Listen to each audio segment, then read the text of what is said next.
Okay, it's July 23rd, 1996. Survivor is Ann Jacobs Becker. The interviewer is Helene Elkis. We're in Cincinnati, Ohio, USA. Language is English. There's an accent. Camera's rolling. Anytime. Okay. Hi, I'm Helene Elkis. This is July 23rd, 1996. I'm conducting this interview with Ann Jacobs. We're in Cincinnati, Ohio, the United States of America. I don't need a microphone. Okay. Okay. Would you please tell us your name and spell it? My name is Ann Jacobs. First name is A-N-N-E. Last name is J-A-C-O-B-S. Your name at birth and spell it. My name at birth, my first name was changed. It was Annie Becker. A-N-N-Y-B-E-C-K-E-R. Your birth date. My birth date is March the 30th of 1915. And your And I'm age. 81 years old. That's wonderful. And your city and country of birth, and please spell the city. The city I was born in was Nuremberg. In English it's Nuremberg. N-U-R-E-M-B-E-R-G. Germany. Can you describe your family life in Germany before the war, when you were younger? We had a wonderful family life. It was my father, mother. I had an older sister by the name of Ilse. She was 3 years older than I was. And me. And we were living in a one-family home, which was very comfortable. We had 2 maids, and my mother was a very, very beautiful woman. When I was 10 years old, she was pregnant again. And in 26 in September, the baby was born. And since my mother had 2 girls, she strongly believed the third one would be a girl too. And when it was born, and the baby was born in the house, she didn't believe it was a boy. She had all the layers and everything in orchid. And she just couldn't believe it was a boy. But it was the lucky thing for her. I got married when I was quite young, 19. And I met my husband in a little town where my father came from, which was close to Kirn an der Nahe im Hunsrück. It's close to the Rhine area. And I was not quite 20 when I got married. Well, before you met your husband, what was your Jewish life and your upbringing, your religious my life? father was quite religious. My mother came from a very religious home, but I don't think she kept it up as well as my grandparents would have liked it. We belonged to a conservative, no, I can think to a Reformed synagogue. Mm-hmm. Do you remember the name of it? It really didn't have a name. At least I don't remember the name of it. It was a very, very beautiful synagogue, and it was located close to the river Pegnitz, and they called that part of the city Little Venice. And we went to services mostly. My father went every week, and we had Friday nights our regular Friday evening dinner with the Halle and the prayers and everything. And a lot of times we had company for that. The holidays were kept, and we always had company in the house for that. And Did your brother go to religious school? Was he bar my mitzvah? brother, he was bar mitzvah, but not in Germany anymore. Ah, My brother he was born in 26, so by the time he was bar mitzvah, we had already all the Hitler years. what did your father do for a living? My father, was, he had his own business in yard goods, and later on he was part owner of a ladies' underwear factory. The part owner was a gentleman, very nice man.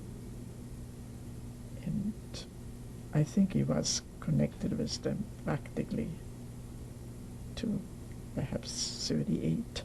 Then he couldn't anymore because all the Jews had to get out of the business there. Mm-hmm. And like I said, I got married in the end of 34.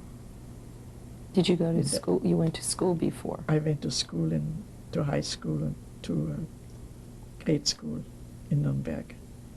But because we came to Nuremberg after the First World War, and the schools were kind of crowded and you couldn't get in, we only had, or my parents only had the occasion to put it in a convent school, in which we both stayed in. That all was because the school. schools were So crowded, not overcrowded. because you No, had a no, problem being Jewish. No. I mean, it was more like a private school. I suppose they had to pay for it. I don't remember those things. And my sister and I, we both went to that school to the end, through our high school. And I worked for 1 year in my father's, for a year and a half, in my father's plant. And then I got married. And you started, how did you meet your husband? Like I said, Right. I met my husband in that little town where my father came from, in close to Kirn an der Nahe. And he was quite a bit older than I was, 11 years.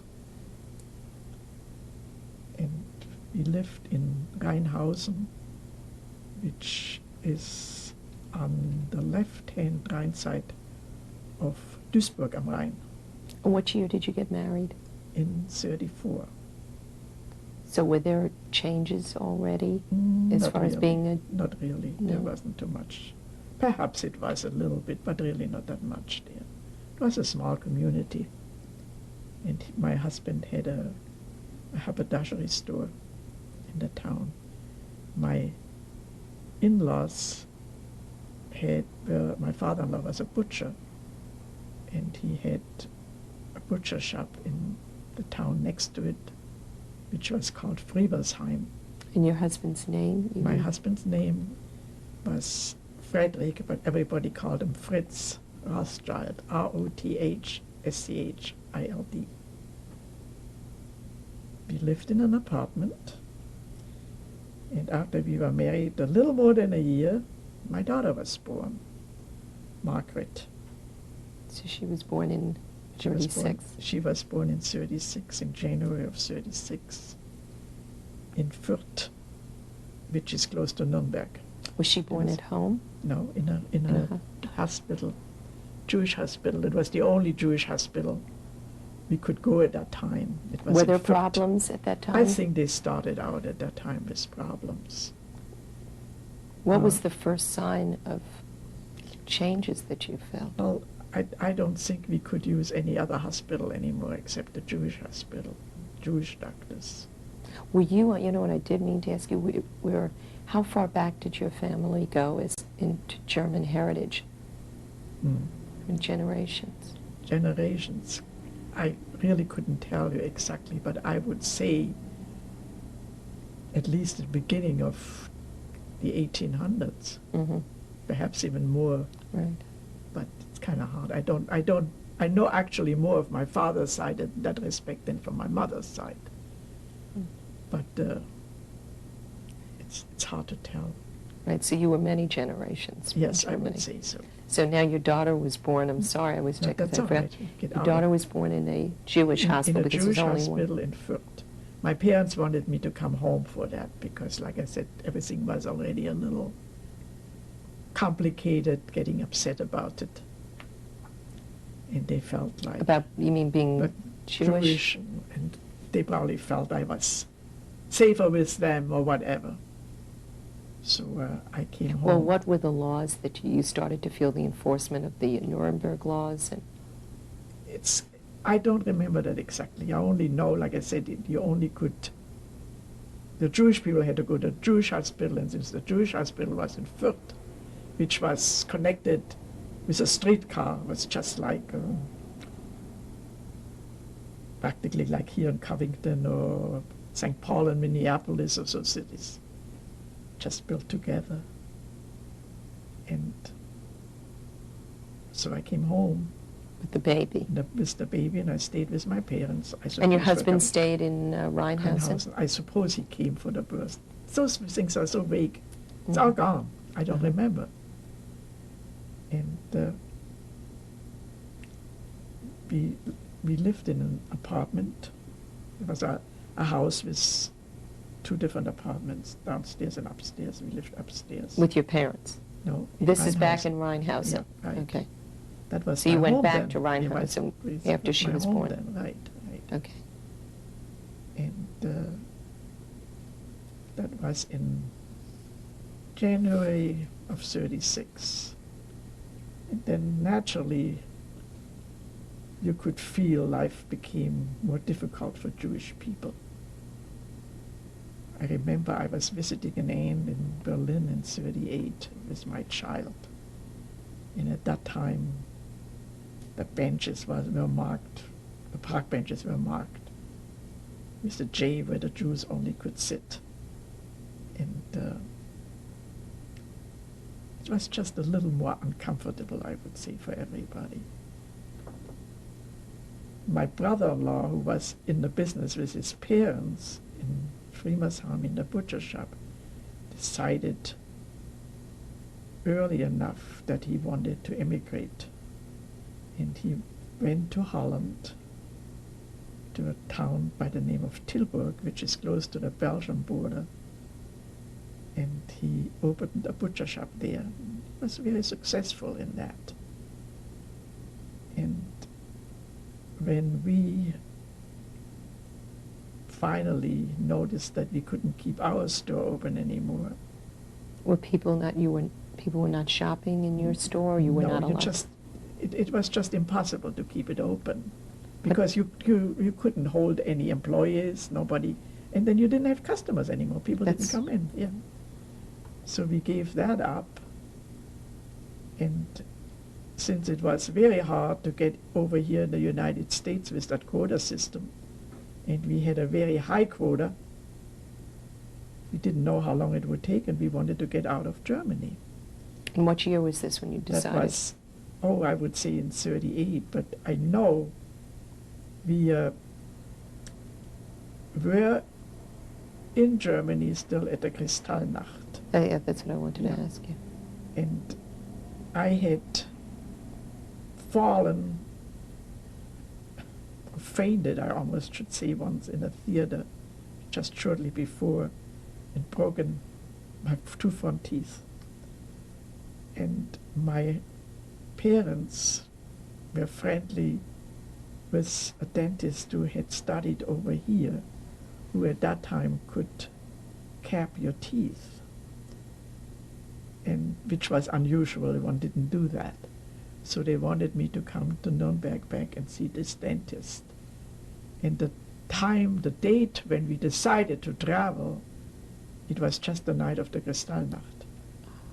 We were on the train, the three of us, and we stopped at some relatives of my husband. They lived in Offenbach am Main, which is close to Frankfurt am Main. And we spent the night there, and while we were there, the Nazis came and broke all their belongings.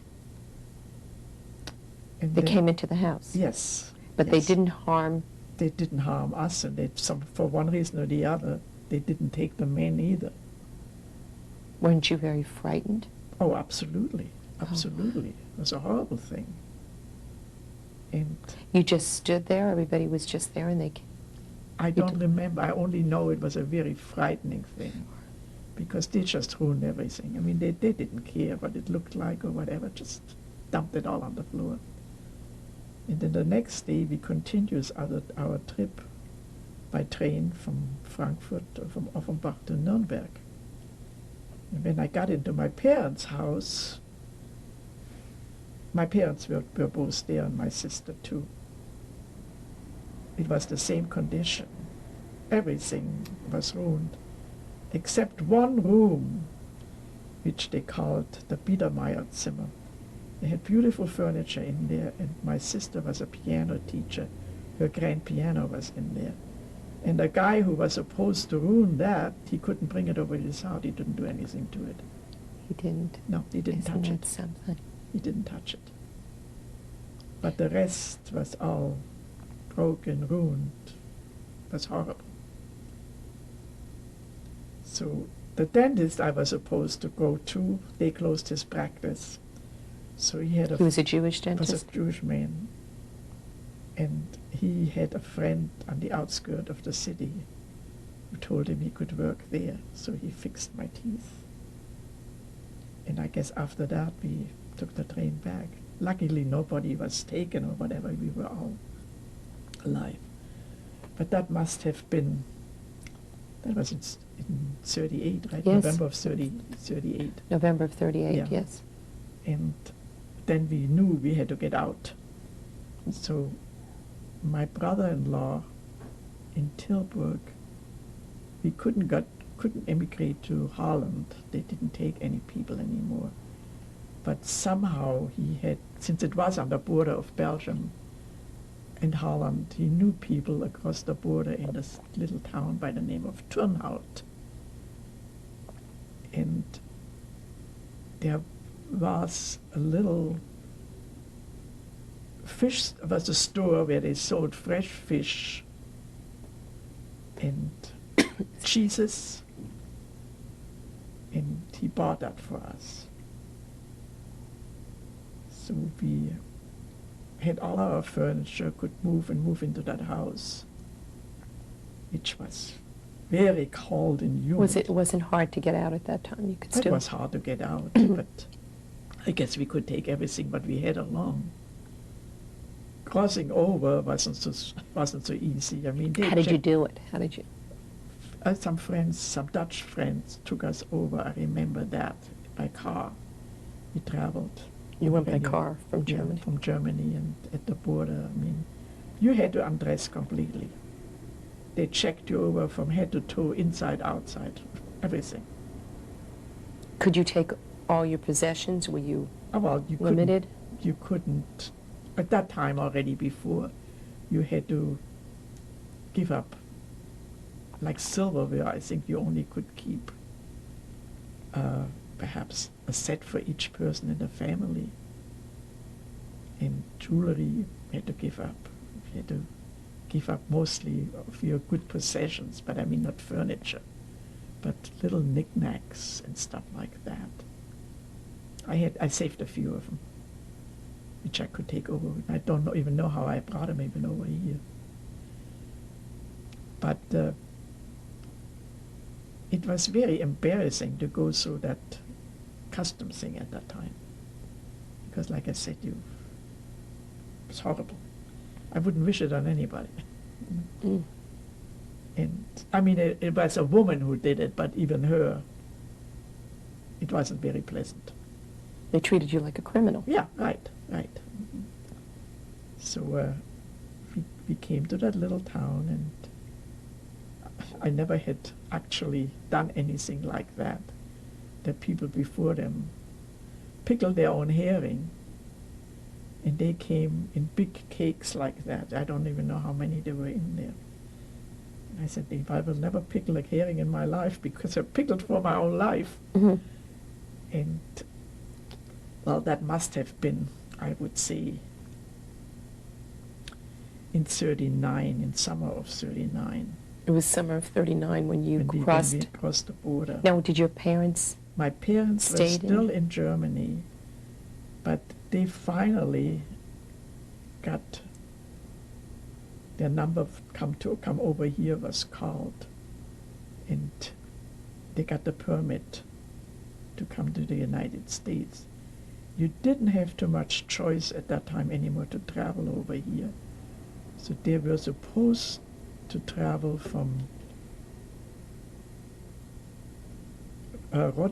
Rotterdam, Holland, But that didn't work anymore. The boat left from Antwerp, which is Belgium.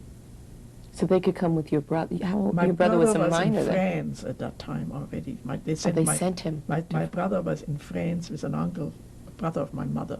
because they were afraid. Yeah. And he had his bar mitzvah in France, in Lyon. Okay. Yeah.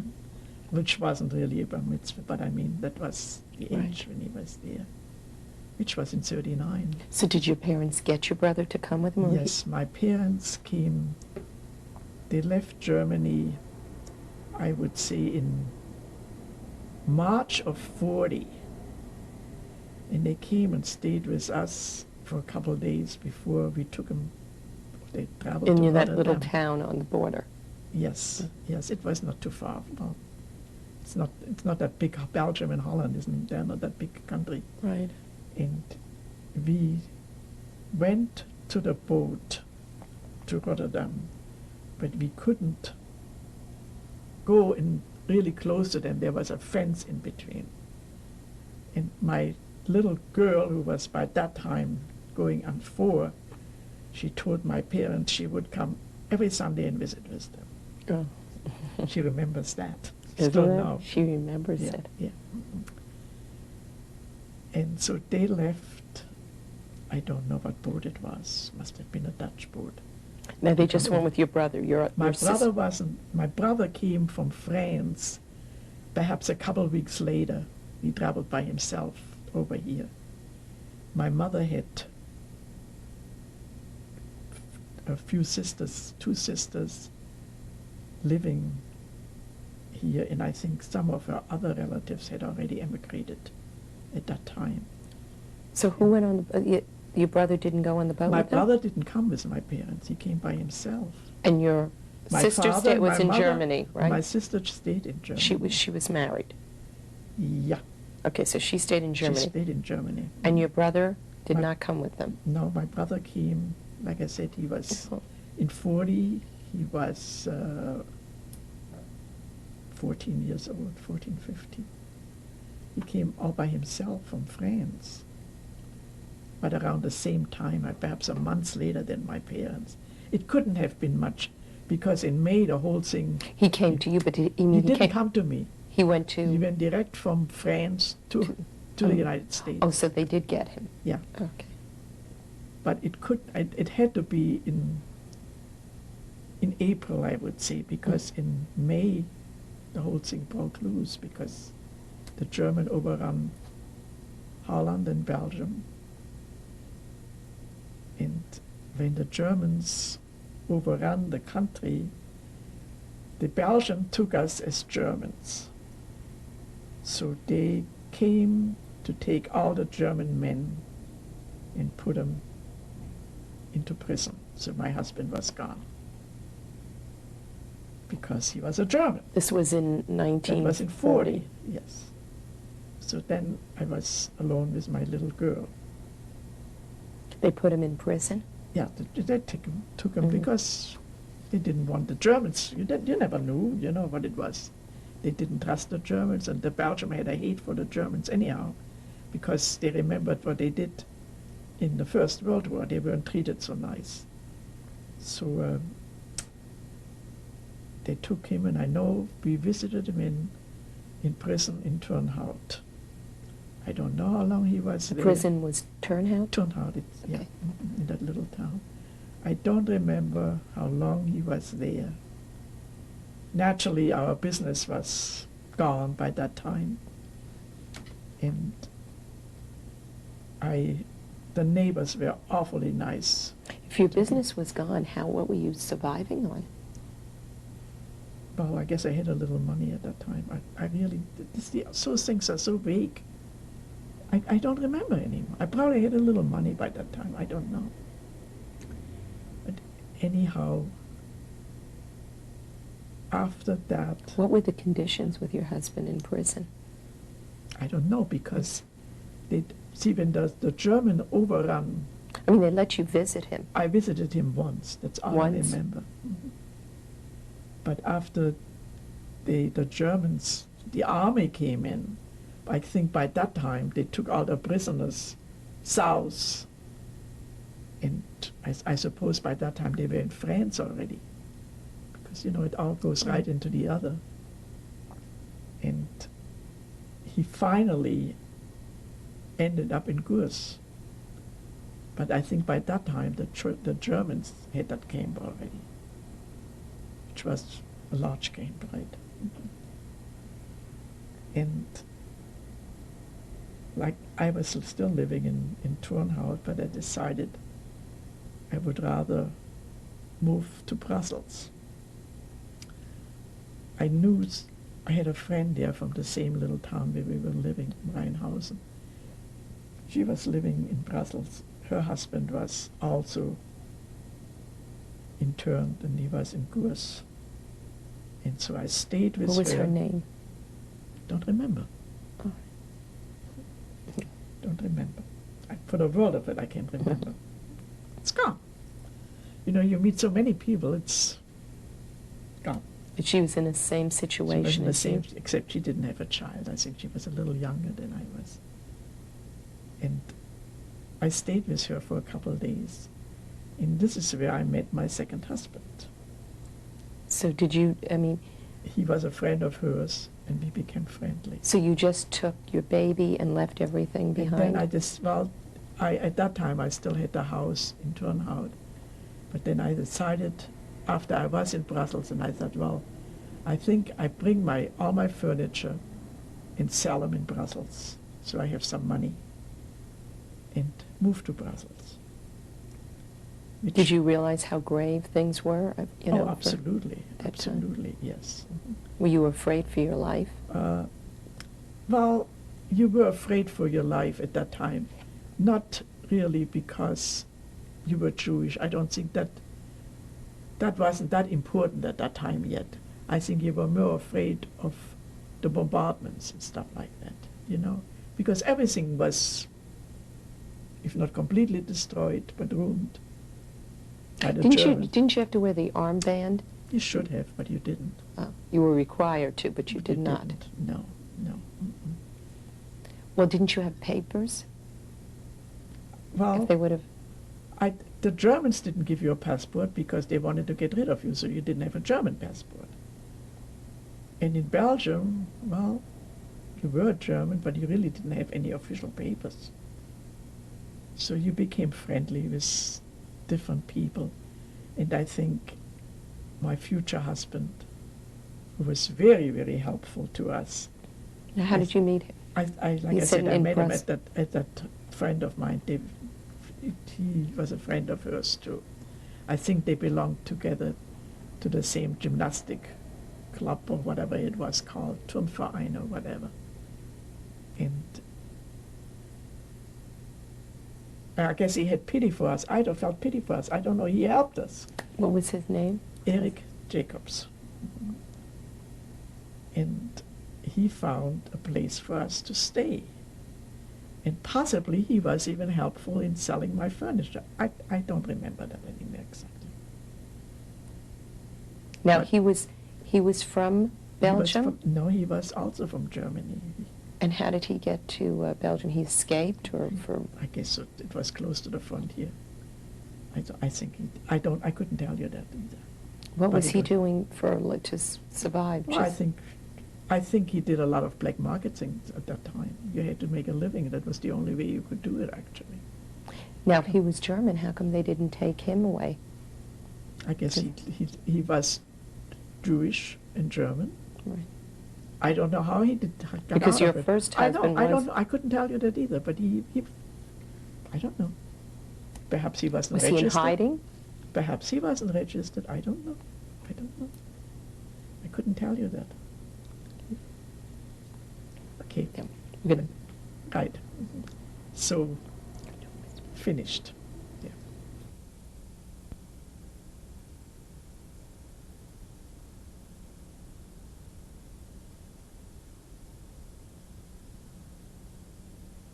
Are you rolling it? Okay.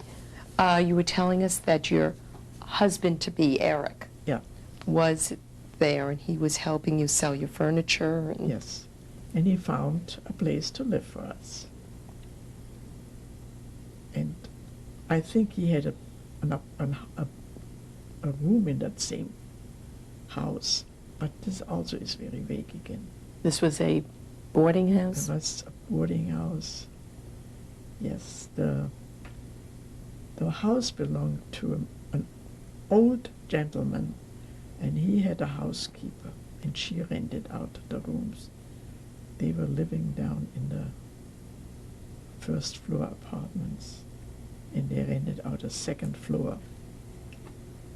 And it was like a kitchen. Now, the people that owned this, were they Jewish? No, So you had no problem no. being no, like- Jewish as a... No, I Really? didn't. They knew I was Jewish. But like I said, the Belgian people, would say the majority of the Belgian people hated the Germans. And so they were glad to help somebody who didn't have wanted anything to do with the Germans. So the people all knew we were Jewish. I mean, I never had any problems with that at all. Did you have to have false papers for anything? At that time, I didn't have Not any at that false time. papers yet. Mhm. But and I think you got, everything was rationed already, I would say. And you had stamps where you had to buy your stuff from. There was a little grocery store on the corner. And those people had a little girl where my daughter became friendly with. They played together. No, I'm sorry. That was on the second place. But she was friendly with in there was a little girl also in the neighborhood. And they became friendly. And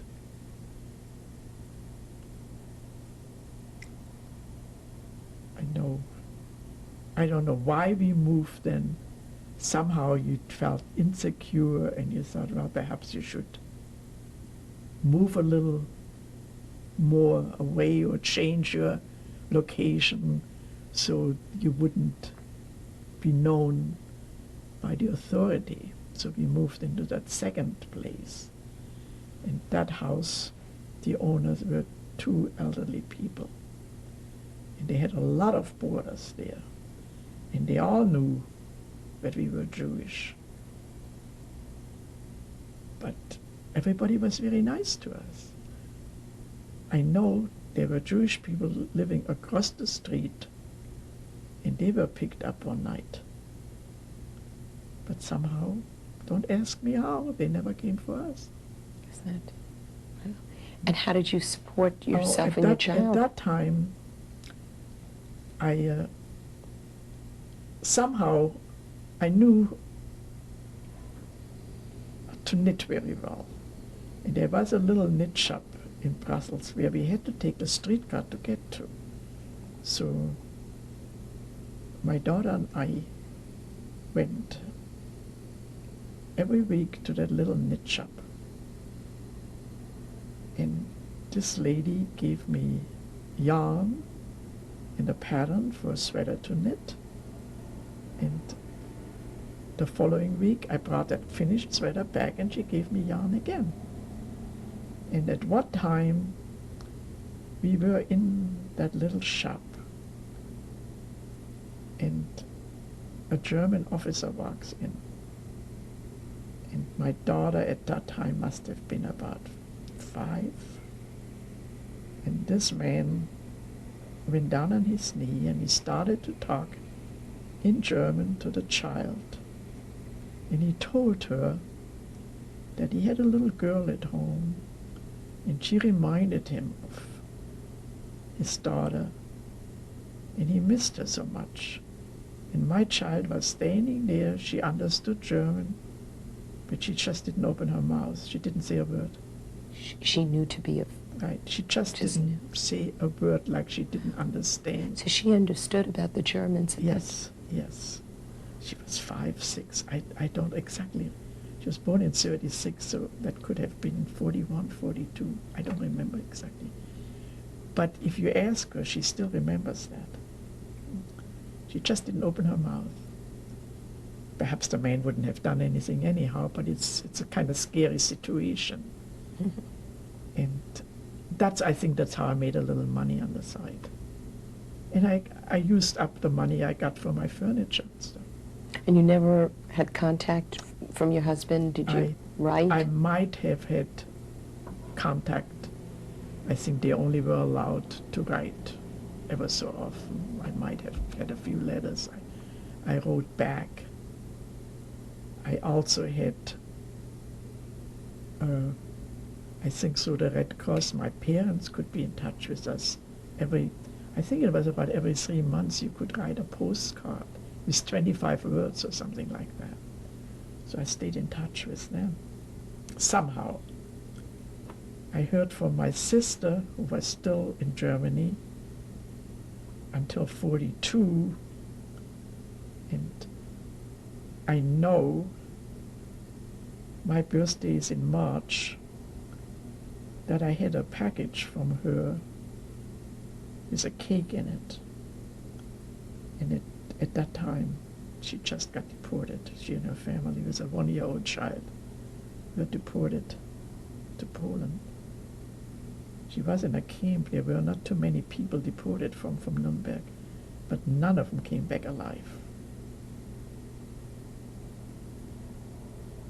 And I don't know. I had an experience, and I cannot get that out of my mind, and I don't know if it has anything to do with it. But every time I think about it, and I think I might as well mention that, when we were children, perhaps I was 5, 6, 7, and she was 3 years older to us. My parents wanted us to go and learn how to swim. And it was a big public swimming hall. And I didn't mind it at all. And I still heard my sister scream when she came into the water. And sometimes it makes me think, I wonder when they gassed her, if it had anything to do with that. I don't know. But I just, that's Right. my... Almost like a premonition Yes, when she would... yes. She was screaming. Right. And like I said, if it happened that way, I don't know. But every time I think about it, how she got killed, that comes to my mind again. It was an impression it made on me as a child. So that's how that ended with her. Her child was 1 year old. She was a pianist. Her husband was a violinist. They played in what they called a Kulturverein, where all Jewish people were connected with somehow. We had a lot of music in my parents' home. And I think this is how I became to love classical music. It's still my favorite music. And Your mother played. my mother played the piano Right. too. But my sister really was professional. Is that why they didn't leave Germany, or they couldn't get out earlier? Because it seemed the rest of the family left. My sister, she just didn't want to leave the Nazis, everything, and she just didn't believe that it would end like that. And I don't know. It's just how it happened. Her year-old child, was it a boy or a Was girl? it a little girl? Little girl. Mhm. I never saw the child. I mean, only pictures. And her husband didn't survive either. Yeah, they all three came there, like I said, as far as I have read in records from the city of Nuremberg, the people who were picked up to take to that camp, none of them came back alive. Which camp was it again, in Poland? Yeah, I can't remember the don't name. know. It's such an odd Polish name. Oh, it wasn't one of the major? No, it wasn't. Must have been a smaller one. I can't think of it. I have to read it to be able to pronounce it even, and then I might not pronounce it right. So you were in Belgium. I was in Belgium. And you got the package. That was your last contact with your sister Right. for your birthday. Right. That was in 42. Right. In April of 42. And let's see. And was Eric still helping you? Was he Yes. still around? Yes. And you had, what was your last contact with your husband? Do you remember? No, I don't. I suppose, I don't even know when they packed up all the people from Gurs and sent them over to Poland, to the concentration camp. But you had no idea what was No, happening to I him at that didn't have time. absolutely no idea. So I really never found out when he got killed or not, or what happened. I only know that he was gone. My in-laws were living in Holland too, and they went underground. And they had a little girl, I think a year younger than my daughter. And she was on a farm in Holland. But all four survived. And let's see then. I remember the liberation. So you just stayed at this I one s- place from I was in the 1940? second place at that time, at the Rue van Hoof. So you stayed there till 45, and you just I stayed there. stayed there, and you did knitting, and Yeah. did conditions get worse, or? Well, the conditions weren't so good for the whole country. Food was scarce. And What did you do for learning for your child, for education? she went to school, public school, and then she didn't go to public school. You send her a week, and then the next 3 or 4 weeks you didn't send her. And then we decided, the people I was staying with, they had a son living out in the country. They decided to take her, and then they got scared. She was with them for perhaps 3 months. Then she came back to me. And you went to bed at night, you didn't know if you would be still there the next morning. But somehow, I don't know why, but we were just lucky. Now, when did you get false papers then? I would say it must have been 42, 43. I really don't Now, why know. did you get false? Because you felt like if you would be stopped by the Germans, you could show them your false paper. If it would have helped, I don't know. So I they know. wouldn't think you were Jewish. Yeah, I'm Okay. sure they would have known anyhow, because after all, even my French I spoke with an accent, I suppose. By that time I spoke French, but I didn't speak it like fluently, I would say. And what was the name on your You have to passport? read it. I don't even remember. It's on my passport. I don't remember The that. false one? Yeah, I don't- I It don't was remember Maria that. something. I don't remember it. Huh. I guess I used it to sell them, but I didn't. Did you have false papers for your daughter too? No, Just yourself? I don't. See, over in Belgium, even after you were married, you kept your maiden name. All your papers were taken on your maiden name. It has nothing to do with your husband. I don't know if they still do it or not, but everything was under your maiden name. Did your Eric, did he help you get the false papers? Yes, yes. He knew a lot of people. I don't know how, but he met a lot of people. So I don't think we would have made it without him. I really don't. So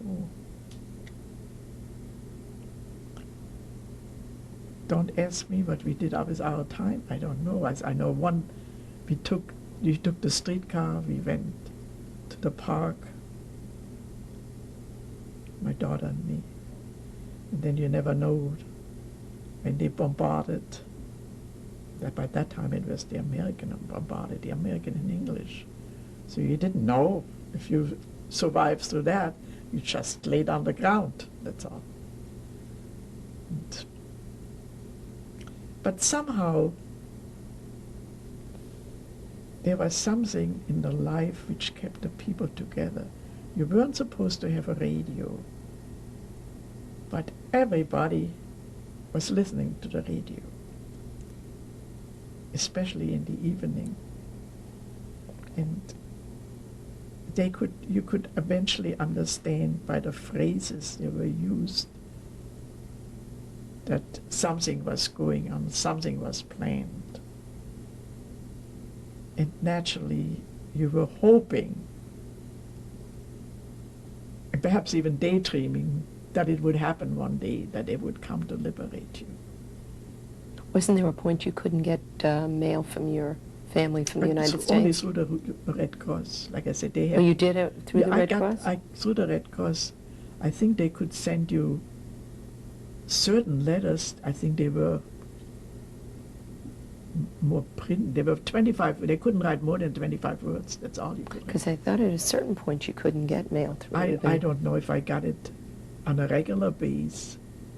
Perhaps later on I couldn't get it on a regular base anymore. But that's all gone. And you really didn't worry about the people over here because you felt, well, they were over here, they were safe, right? Right. And I knew my parents were over here. I didn't know by that time my brother was over here.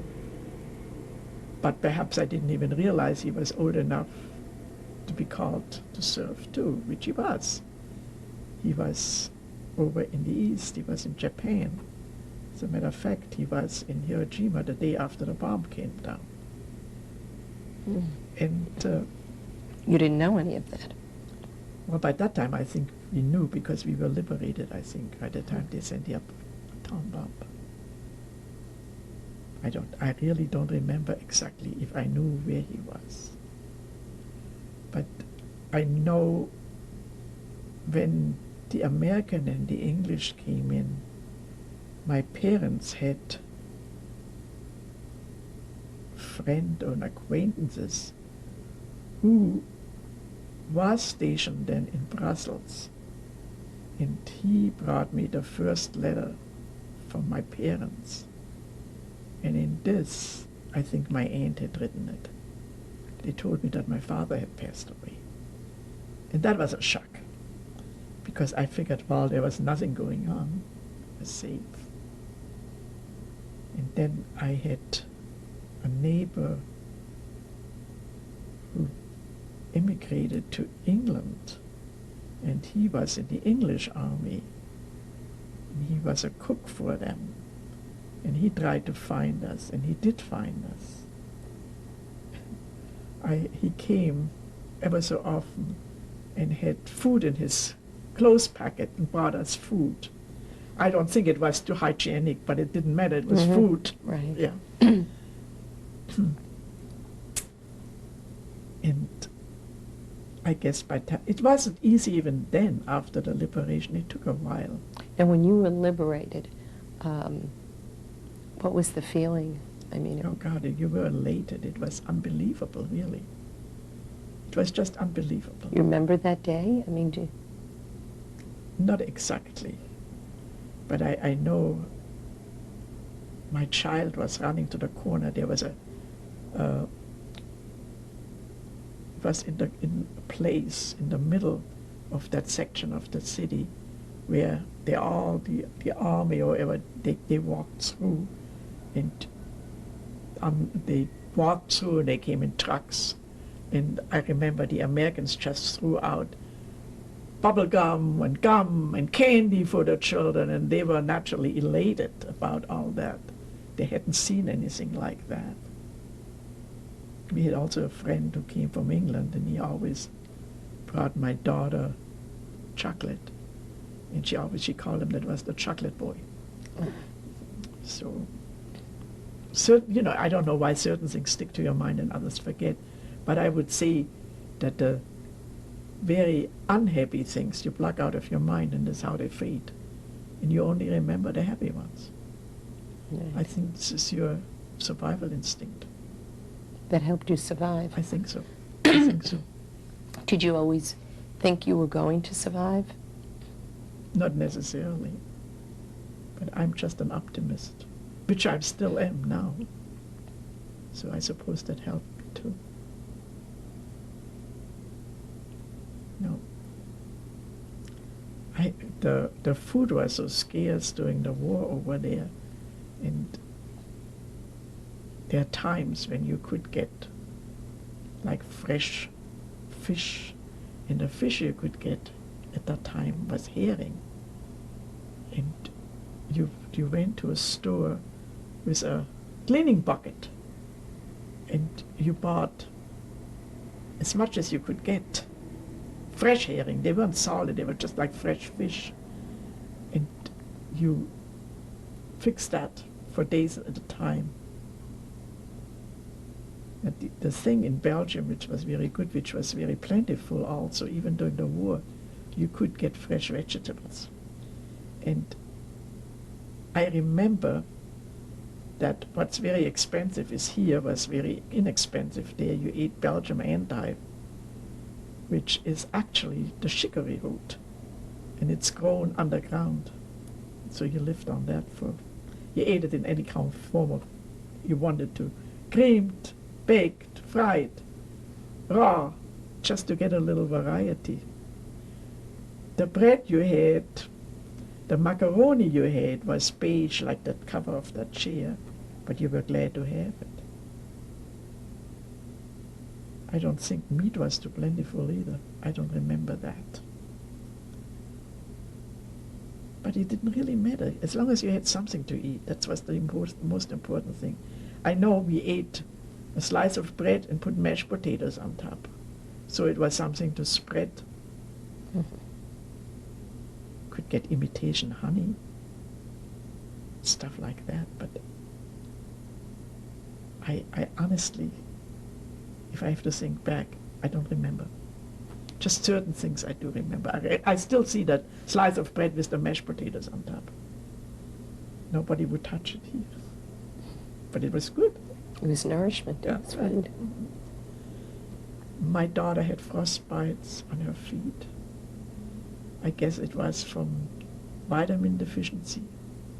She tried anything under the sun. Oh, it was so bad. She has the lousiest feet now anybody could have, and I think it's from that. Her toes were just swollen. Could you get medical help? Medication. Not too much. Not too much. That was a minor thing. Frostbite. It's cold. It's damp. I guess people had it on their hands too. It was. But I mean, at that time, I don't think you knew it was a vitamin deficiency. Which now it comes. That's what they claim it is.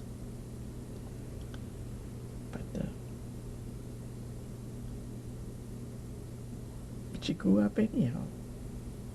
And we were just plain lucky. What it was, I don't know. How come? I don't know. There's no answer to that question. And Eric was with you through the whole... He was, I guess he was living close by, and I guess he tried to get us some food. Once in a while he came with a white bread, once in a while he came with butter, which I couldn't have gotten it without him, I know. We became very good friends and very close. And that, I don't know what else there is to say about the time in Belgium. All I know that the people I knew over there were all wonderful and very helpful. And I just knew the right people, I suppose. Now, after you were liberated, what did you do?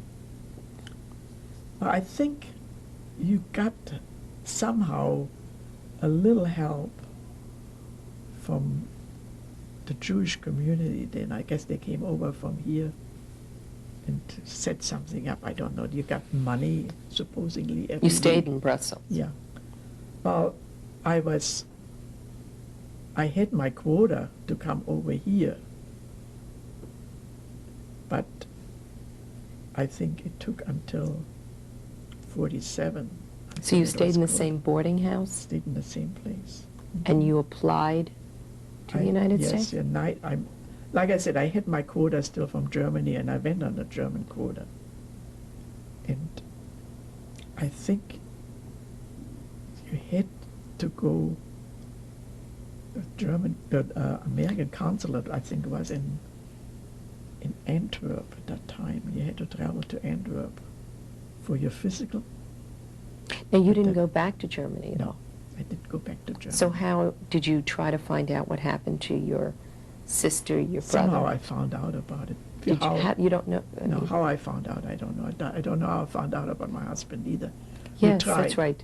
I mean, We you tried, but really there was nothing at that time officially to be had. You only know they were in a concentration camp. Which one? I don't know. You couldn't find out at that time. But you didn't want to go back to Germany. I know there was no reason why I should go back. After all that, why? You knew you were hated there. Why? Mhm. Yeah, I thought maybe you're to find out about your sister, but No, there was nothing to pull me back there. Nothing. And I absolutely didn't want anything to do with the Germans. It was bad enough.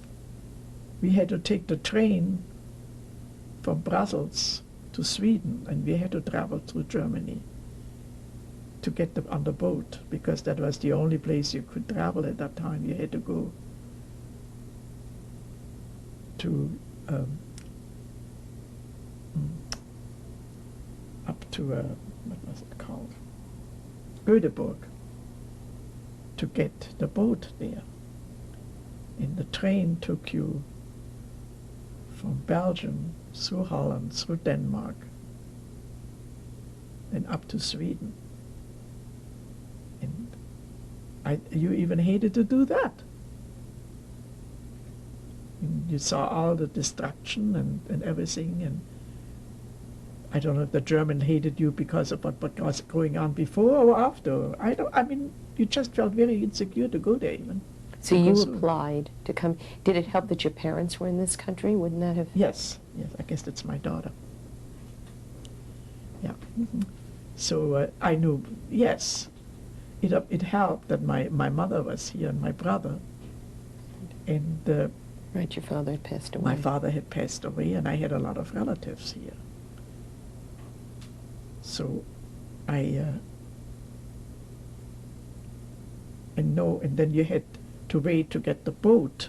Now, Eric came over, he left Brussels in December of 46, and his family all was living in Cincinnati.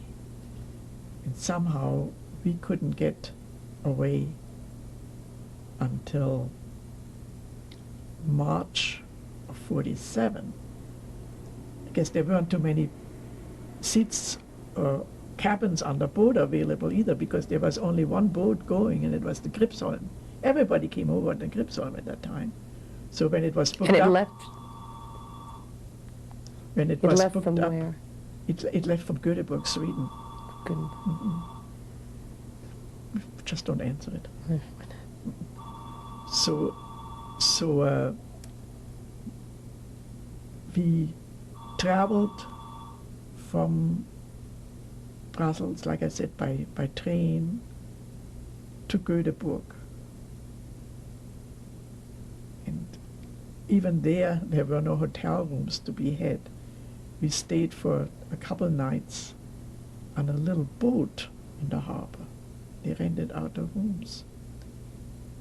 And I know we visited, my father had an old friend who had immigrated. He had a son living in Sweden, and he had emigrated there. And somehow I had his address. And I visited him in Göteborg with my child. And when I came there, he had her picture, that was right here. He had the picture on his desk. Wow. I don't know if he just pulled it out for that or not, but Mhm. it was a nice visit we had. So we left the end of March, and we got into New York the day after Easter, that Monday. And I think the most elating Was the trip do. over enjoyable?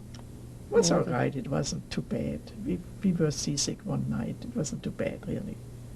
But when I saw the Statue of Liberty, I said, now I have it made. I think it was so elating. It was just the most wonderful feeling. This was at night and it was lit up? No, it was during in the the day? daytime. It was Oh.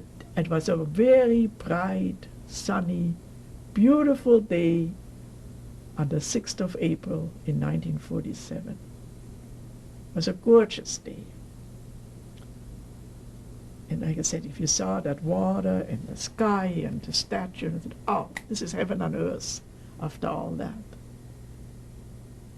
And when we finally were allowed to come down, my whole family was down there, and I had a lot of relatives there. They all were there to welcome us, which was very emotional. I still could cry now. This was in New York. That was in New York, yeah. And my family, my mother and my brother were living in Schenectady, New York at that time. And so I guess some of them drove. I don't remember exactly anymore. But I stayed with my mother in Schenectady for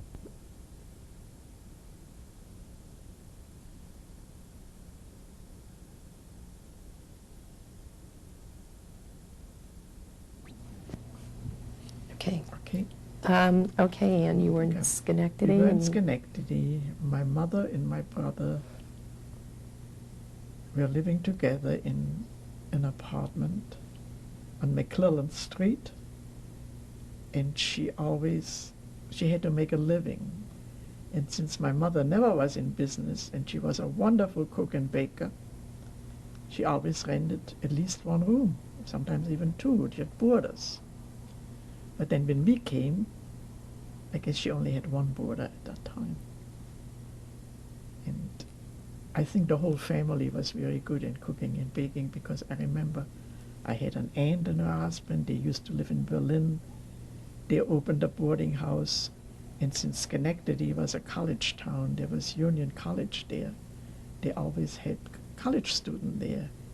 And a brother of my mother and his wife who came over, and they were living they had a boarding house in a little town in the neighborhood. So I think you could make a living that way, I suppose. And then I wanted a job, and my first job was in the Empire Market in Troy, New York.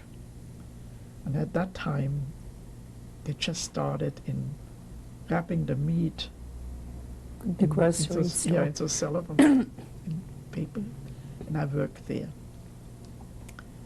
And since my future husband, we wanted to get married. Now, did you officially know that your other Yeah, husband was... I had somehow an official paper Now, how did you get that? How from, did you- from Belgium that he was dead, that he was in a concentration camp when they all got killed. And I think after 7 years, somebody is, if you don't find out, is officially declared dead. And what about you? Did they have papers on your sister then? How did you find out about your sister? I think my parents probably had papers or my mother had papers at that time. But I don't think they knew at that time where exactly. I know she had written me a couple cards from the camp. I had 3 postcards, the one from Nuremberg, which I still have, and 2 from the concentration camp, which I had given to my mother. What happened to those cards, I don't know.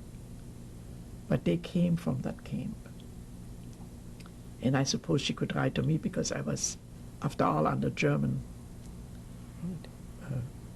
They were in Belgium at the time. So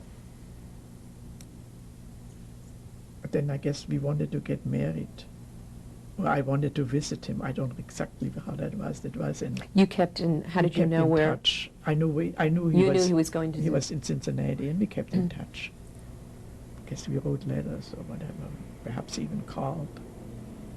And I came to Cincinnati, I think, in August of '47, and just to visit for a week. And I stayed in a boarding house on Reading Road. It doesn't exist anymore either. And we decided we were going to get married, but apartments weren't that easy to find at that time, and the money was a little scarce. So I went back to my mother. And then I think Eric found an apartment on Cleveland Avenue here. And he could have it, I suppose, from October on. And I came back to Cincinnati. And I stayed with some distant relatives of a cousin of Eric, I should say, and his wife. And that was a newly married couple. They were living close to the zoo. And we got married on the 12th of October of 47 at Rockdale Temple.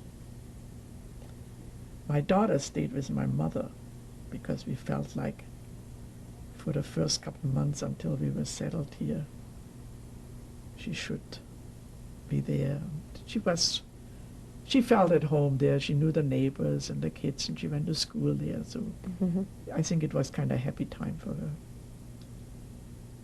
And my mother came with her, I think, around Christmas vacation.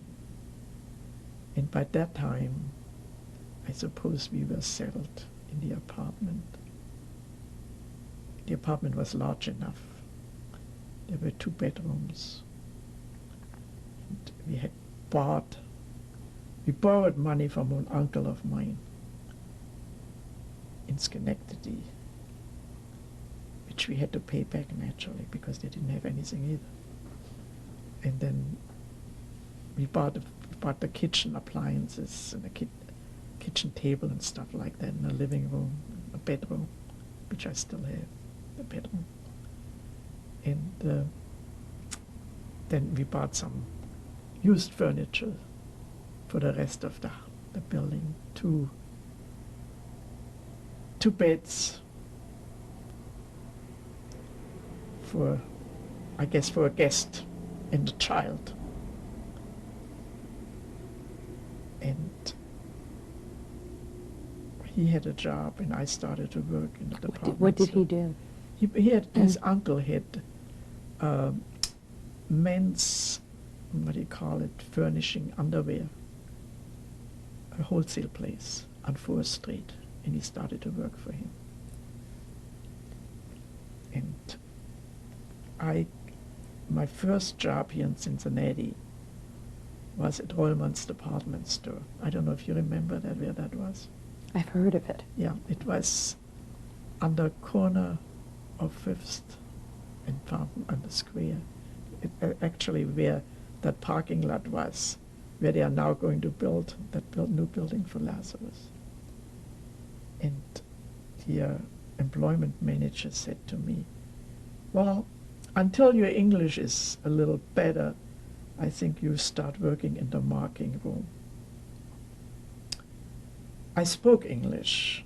I had a very bad accent, and it bothered me at that time. So I was working with 2 ladies. One was a little older than me, and the other one was, I think, a young girl who just had graduated from high school. And I didn't open my mouth. And I remember when the young one said to the other one, I wonder if she can speak. Still can hear her say that. And after that, I started to talk, because I said, I guess I better say something. I worked there for I don't know how long. And somehow, I always was interested in handwork. And I became friendly with the buyer in the art needlework department. And she wanted me to work in that department. And which I did. Now that could have been, let's see, then I became pregnant with Nikki, or Monica. We call her Nikki. Oh, okay. Okay. Because her older sister didn't like the name Monica. So she called her Nikki, and that's what she's still called. And I became pregnant with her. And when they found out I was pregnant, naturally, it's not like nowadays, they let me go. And I really needed the money. So I got unemployment, which was kind of hard to get then too, but I somehow managed to get it. Money was kind of tight. So she was born in May of 49. And I think by that time, my husband decided that the apartment we were living was too expensive. And we moved up the street into a smaller place, which was not very pleasant, because we had to give up our bedroom. The bedroom was for the children, and he was working on getting his mother over here. His mother was still living in Germany. She made it through the war because she was married to a Gentile man, and he was by profession a shoemaker. And I think, as far as I remember, he, I don't know what you call it, he had something on his wrist. What do you call it when the bone stuck out? Oh, I think years ago you had it quite a bit. really? That you, and before he wanted to go for his immigration paper, he wanted to have that fixed in Germany. And it was right after the war, so it must have been in 49, 50.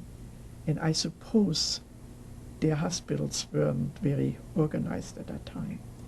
He was supposed to come on an empty stomach. But when he got there, the time wasn't right. So he ate and had breakfast, and then they called him in, and he died. From the anesthetic with the... With a full stomach. So the woman was by herself. She also had another son by the second marriage. And something happened to that young man. She never told anybody about it. He was dead. What happened? Nobody knew. She wouldn't talk about it. She just kept it to herself. He would have been the same age as my brother. He was born in 26. So she came over, I don't know, could have been perhaps in beginning of 50. Now, she had 2 brothers and a sister living in the city. But I guess since my husband was her son, they felt like she should stay with us. She didn't have a very nice personality. Not nice to talk about dead people, but she really was a very hard person. And you had a small apartment. We had a small apartment. There were 2 twin beds in the one room and a crib for the other, for the baby. So we had to put her into that room with the children. And, well, I think after she was there, I decided to go back to work. We needed the money, and that was the most important. And since there was somebody at home, She could watch the she children. could watch the children. And, but that was, let's say, in beginning of 50. In 55, no, then we moved over to Landon Court. There was a larger apartment, but it wasn't very nice. It was a big apartment building. And we finally got bedrooms for everybody. My older daughter had a little room, tiny little room of the kitchen, which was actually the maid's room. That was her room. And she started to go out. She was a very popular girl. She worked in a drugstore after school. She went to Hughes High School. She was a pretty girl. She's still a pretty woman. And that's how she met her husband. They got married in 1955. And he was a Cincinnati boy. His family was here, living here in Cincinnati. I think his father originally came from Russia. I don't know his mother's family, probably from Europe too, but I think it might have been a couple generations back. Did you belong to a temple while your children were Belonged- growing up? Yes, belonged to Vice Temple. So they had the religion. Right, And right. Mhm. I know Margie got confirmed at Vice. And then later on, Nikki went to Vice to get confirmed there too. And let's see. Then what job did you do when you said you went I went back to the Art Needlework department. Rollman's. In Rollman's. Then my husband had mental problems. And it started shortly after my older daughter got married. By that time we were living on Sturgis Avenue. And it turned out that he was a manic depressed person. And it was rough. Tried to kill himself a couple of times. He jumped down from the balcony, from the second floor to the first floor. All he did, broke his heel. And it was rough. My mother-in-law was living with us. Could he work at the time? I mean, that would At that be... time, he still had a job, but eventually it came to the point where he couldn't hold a job anymore. And, well, I think eventually my mother-in-law got to the point, I couldn't tell you exactly the year anymore, but she moved into Glen Manor. And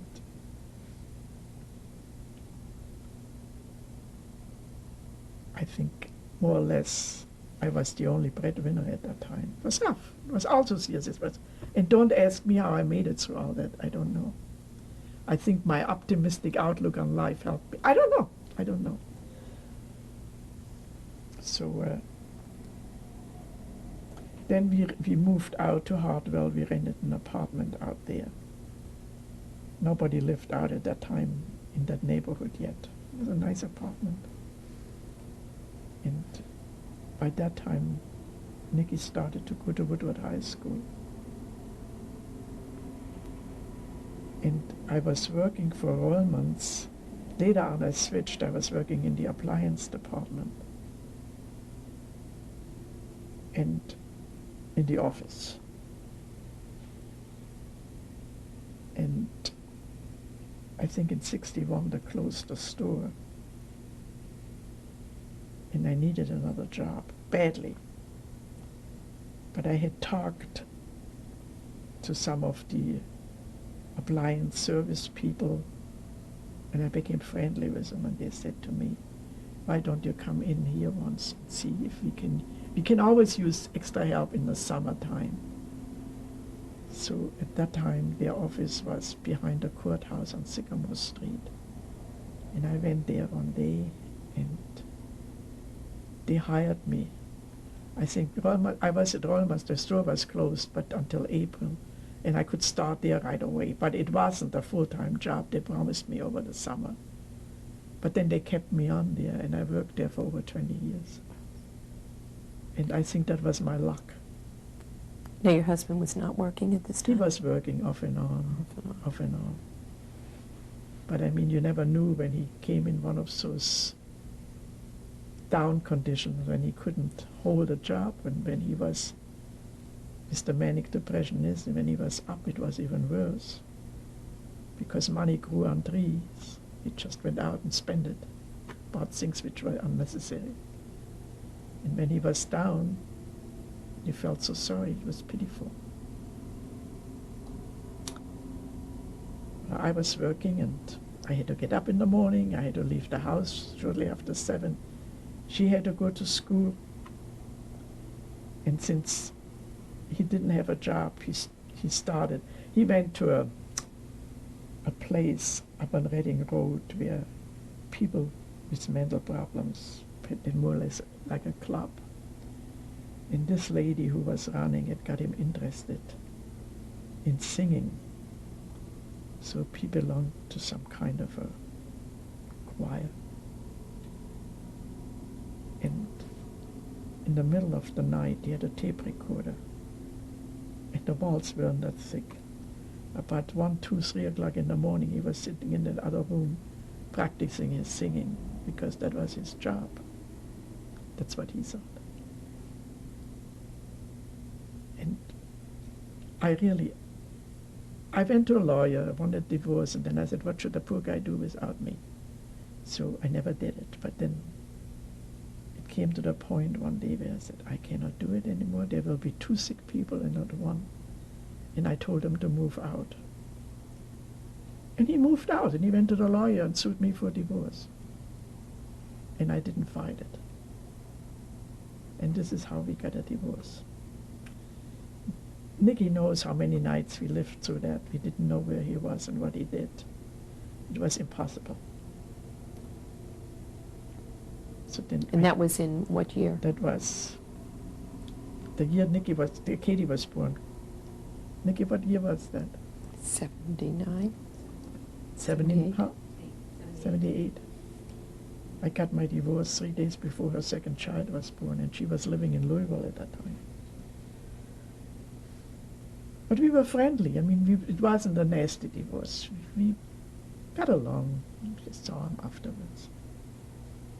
But even the kids thought it was better for me to be by myself. And then I felt bad for her because she was the one who had to take care of her father. And he was living until last year. He died for last year, finally. Of an arm. What did he died of what? But did he die of emphysema, Nicky? Old age and gradual, yeah. Mm-hmm. That was in 95. That was last year. Mm-hmm. See, Nicky got married 25 years ago. Like I said, she was living for 2 years here. Then they moved to Louisville, then they moved to Atlanta, then they moved back to Louisville, and then finally, 14 years ago, they came back up here to live here. My other daughter moved after she got married. Her husband didn't want to stay here, and they moved in 56 to California. And he was a teacher by profession. And so they made their living out there. And she has She has 3 3 children. One boy is 38, and another one a year and a half younger, and then the girl is 33. What are their names? The oldest boy is Keith. He's married and he has 2 children. He's a lawyer by profession. And the second boy, he lived in Portland, Oregon. He was with Janssen Sportswear. Very good position there, but he just switched jobs. And he lives now in New Jersey. He has a job in New York. And Lisa, she's 33. She's a teacher. She's not married. And Nikki And has Nikki- children? Nikki has 2 children. Her boy is 21 and the girl is 18. And what do you do with yourself now? What I'm doing with myself, that's a good question. I was doing very well, health-wise, I would say, until about 2 years ago. I took my daily walk down in the parking lot, and one of my lovely neighbors here pulled out of her parking spot, and I saw her doing it, and I started to run, but I couldn't run fast enough, and she hit me, and I broke my hip. Mm. And I think from there on, I didn't feel so good anymore. All kind of problems after that. But you're retired now, right? I'm retired, yeah. Mhm. And I think I get Social Security. And then I think the Germans started to pay money too, which helps. Mhm. And since I had worked in Germany, I get something like German Social Security, Reichsversicherung, which is a little bit like Social Security here. So I financially, I make it all right. I have no problems. And I don't think I'm a spendthrift anyhow. And I you know keep what in I can touch with do. your family? You I keep in visit, touch right? You with visit my your family, close family.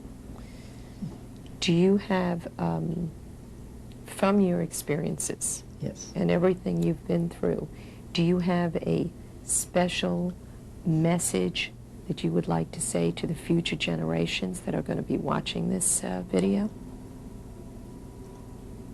It's pretty hard to say, give a special message. I think the most important thing is to have hope, regardless of what comes. Hope that you might make it through, somehow, with luck. If you're a very religious person, which I'm sorry to say I'm not, I think religion might help you through it too. But that depends the individual.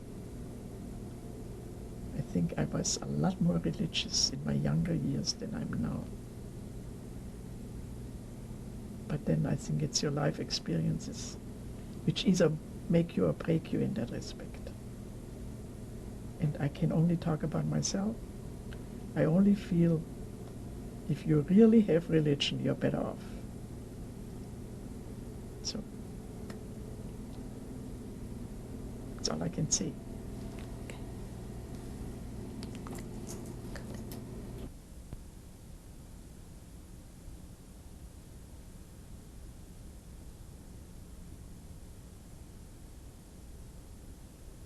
Wow, it's unbelievable. Okay.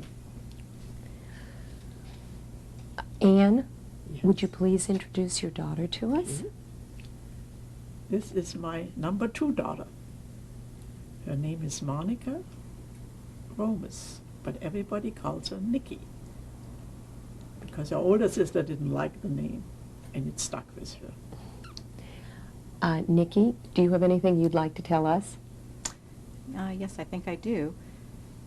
I was reading in the paper recently about some children of Holocaust survivors, and the person that wrote the article or that was interviewed said that he's realizing that a lot of children of survivors haven't ever really heard a lot of the details of what their parents or grandparents went through. And I think I can speak for myself on that too, because it's only really within the last few years that I have found out more information. There were a lot of things I didn't know. I think the person that was interviewed in the paper said that he thought it was because the adults were trying to protect their children from the bad memories and the bad things that happened. And really, a lot of what I've learned within the past couple of years just was never talked about at home. We never talked about it for different reasons. I think for my father it was difficult because he was having to dredge up memories that maybe made it difficult for him to cope with. I think that's maybe why he had such a hard life. Maybe part of his mental illness was maybe due to those things. I know with Mom, it was the kind of thing where if there were any movies on that had to do with World War II, she'd say, I'm not going to watch that, I can't watch that, anything at all. So a lot of times it really wasn't discussed. It's only within the last couple of years that I did learn some interesting things that I wish I had known earlier. I mean, things that are a complete surprise to me. As for what Mom said, what makes a person able to survive difficulties in life, you have to be strong. And I think you have to be independent, too. I think you can't forever be dependent on somebody else. I think that's why she was able to survive all the hardships that she went through in Germany and coming over here and the problems with my dad's health and so forth. And I think the fact that she was strong but also independent is what makes her a success. And I think you have to be independent. You have to trust yourself, trust your judgment, and really feel sure that what you're doing is right. You can't always depend on other people. I think that's the message that I would like to give other people.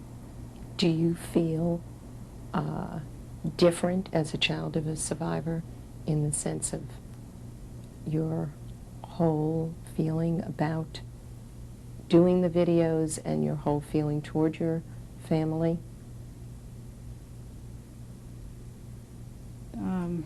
It's difficult. I'm not really sure. I feel it's important that Mom does this. It's something that my children need to see. Particularly, they're not being raised in the Jewish faith, so they need to have a connection. They need to know that this did exist and that it existed within their own family. Mm-hmm. And I think it's really important that she's doing this, and I'm glad that she is doing it. As far as my upbringing, I think a lot of what she went through made her a stronger person, made me a stronger person. You know, we had really good moral upbringing. I mean, a lot of times Mom will say, oh, I guess I didn't do too bad with my 2 girls. And no, you didn't do too bad. So it did have an impact. Oh, definitely. I think most definitely, yes. Okay. Thank you. Thank you too. Stand by. Anytime. Anne, Okay. can you please tell us about this picture, the picture? date, and who's in the picture? I don't exactly know the date, but it was taken in honor of my grandmother, which is this lady here, her 70th birthday. And my grandmother had 11 children, and most of them are on there, and some of the grandchildren. This is my mother, and this is my father, and this little mad-looking girl is me, and this is my sister. Where's your sister? Oh, there's your sister. Yeah, that's my grandfather. This, You're sitting on your grandfather's lap. yes. This, this, this, this, this, this, this, this, this are all brothers and sisters. So those were your aunts and uncles. Right. I don't think they're all on there, but most of them. Then some of them have their wives or husband on there. And then some of them are the grandchildren. And this is in front of their home. That's in front of their home. And they were living in a little town, a very lovely, lovely town. Weigersheim in Württemberg. It's under Tauber.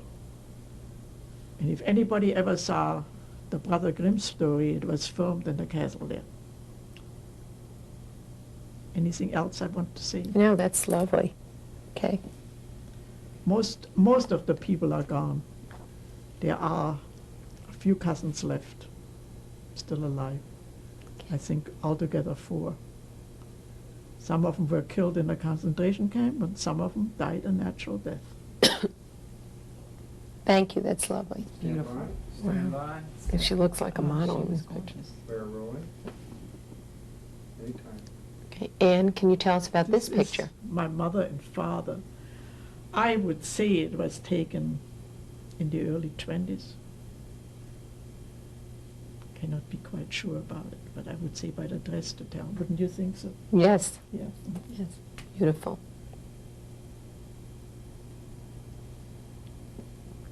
Okay, thank you. Story. Oh, really? That would be nice to hear. Oh, should we go back? Oh, I said thank you, so we... Yeah. Oh, here, your mother's in this picture. Yes. So maybe- Okay, stand by. Anytime. Okay. Anne, can you tell us about this? This is my mother and my sister and me. No, I- which one's you? This is me. I don't know. Wouldn't you think I was about 4 or 5 years old? I would say so. I'm not sure. My sister's 3 years older. She had the most gorgeous dark eyes and dark hair. And I don't remember my mother any different than with gray hair. She was gray when I was born. And later on, she was Snow White. You had a story, a quick little story you wanted to About say, how my your parents, parents? how they met? My father was a traveling salesman, and he came to the town. He was selling across the street to the people. They had a little department store. And he was going out with my mother's younger sister, but my mother was helping out her older siblings when they had babies. So she was home and looking out the window one day, and he saw her, and he forgot the younger sister, and he went out with her, fell in love. Both of them fell in love, and they got married. That's That's a the nice story. story. It's cute. Well, thank At you. least that's what I was told. Thank you. Okay.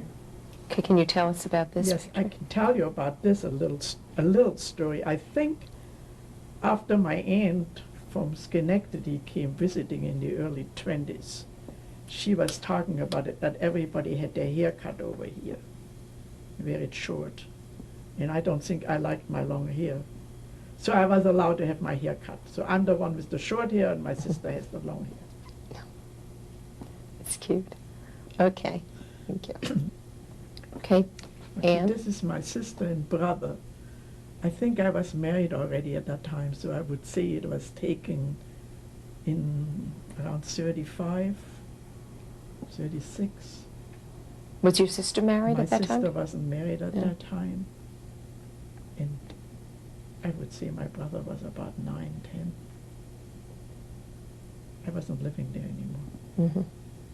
But I thought always it was a good picture of both of them. Mm-hmm. Okay, thank you. And rolling. Anytime. Anne, can you tell us about Yeah, this okay, picture? this is my sister Ilse and her husband Herbert. I don't know exactly. I think it was when they got married, which would have been, I would say, around 36, 37. I'm not sure about that date anymore either. He was a violinist and she was a pianist. And they both didn't survive. Neither one of them survived. No. Mhm. Okay, thank you. Okay, and rolling. Anytime. Okay, this is my sister with her daughter Hannah. She was about a year old when they were deported. Neither one of them survived.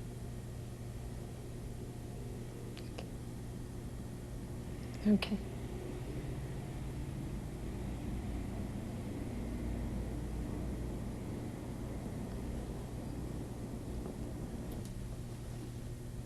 Okay, anytime. Okay, this is my husband Fritz Rothschild and me.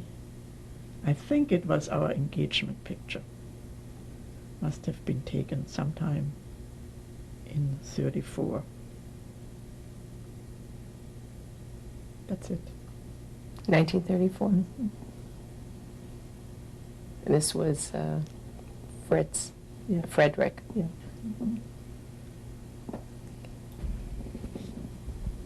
Okay, anytime. Okay, this was taken in Brussels.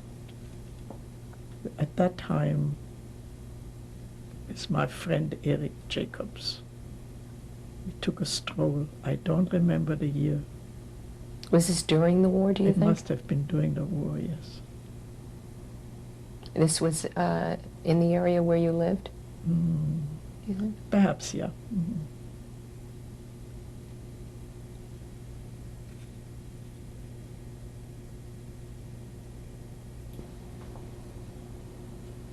You want to say? I'm rolling. Okay, this was my false passport. I don't know if it was paid for or given to me. I have not the slightest idea anymore. I don't even know if I ever used it, but I carried it with me.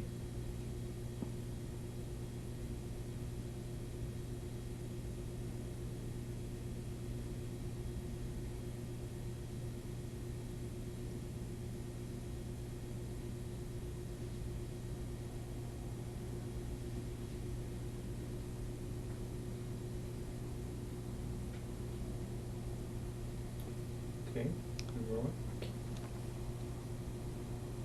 Okay, this is the inside. Of the passport. Can you read the name? My inside? name was Dawson Anna Marie. I can't even read it anymore, what it was all about.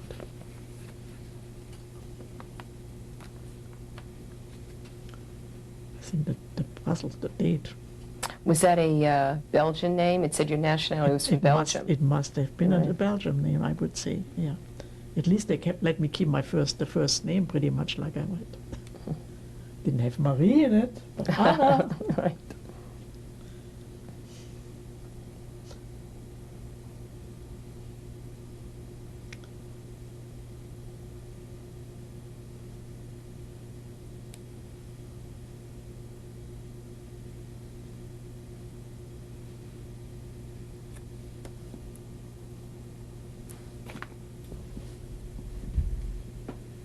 Okay, anytime.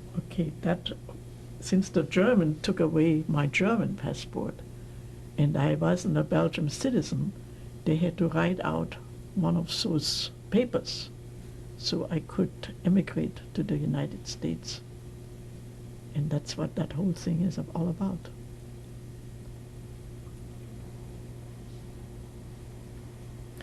Did you have one for your child? No, She was just I think she accompanied was you. just accompanying me, yeah. Didn't have anything for her, no. Everything is actually official, my maiden name, which you went in Belgium under your maiden name, and your husband was just mentioned next to it. At this point, they mentioned your husband, even though, They because said he was yes. not officially dead. No, it was, I was still, yes, married to him, yes. Mhm. Because that was done in 47. I probably didn't have the official paper yet, which I got in the mail somehow Mhm. after inquiring about it. Otherwise, I couldn't have married again. Right.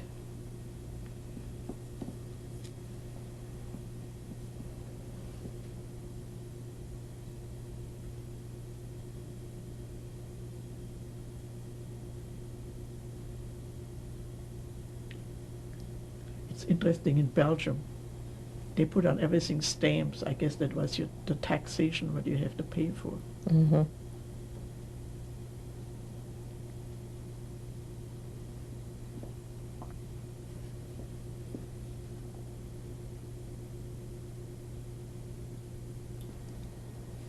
All right, thank you. Okay, that was my wedding picture to Eric Jacobs on the 12th of October, 1947, in front of the old Rockdale Temple In Cincinnati, in Cincinnati, yes, Ohio. Ohio. Okay,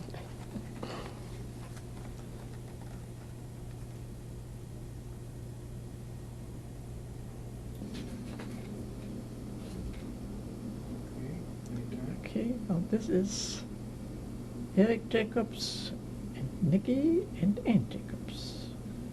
I would say, God, how long ago? 20, 27 years, 25, 26 years ago? Well, it's more than 20.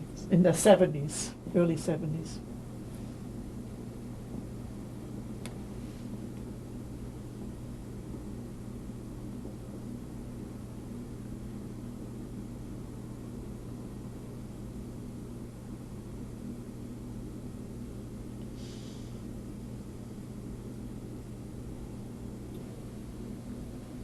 Okay, anytime. Okay, this is both my daughters and me taken in honor of my 80th birthday. I had a whole family together there. Without the great-grandchildren. So. Good.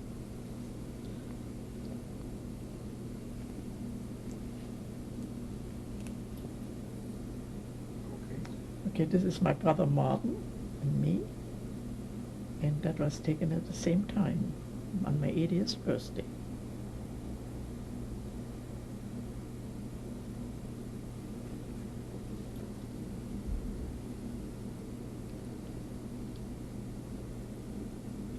Okay.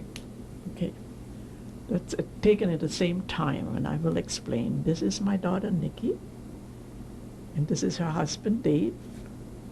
This is her son Todd, and this is her daughter Katie. This is my daughter Margie, her oldest son Keith, his wife Sue, the younger son Brian, and the daughter Lisa. I think I got them all. Didn't I? Yeah.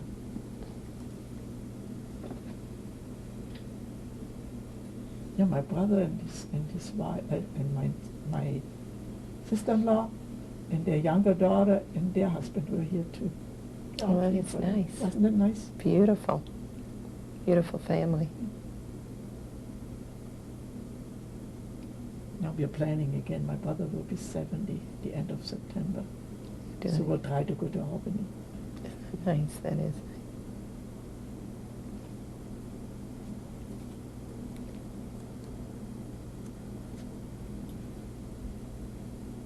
Anytime. Okay. Those are the children of my second grandson, Brian. So these are your My great-grandchildren? great-grandchildren, yes. This is Kenya. She was brought into the marriage. This is Brandon. Those are the two children from my oldest grandson. This is Carly, and this is Kyle, and their last name is Epstein.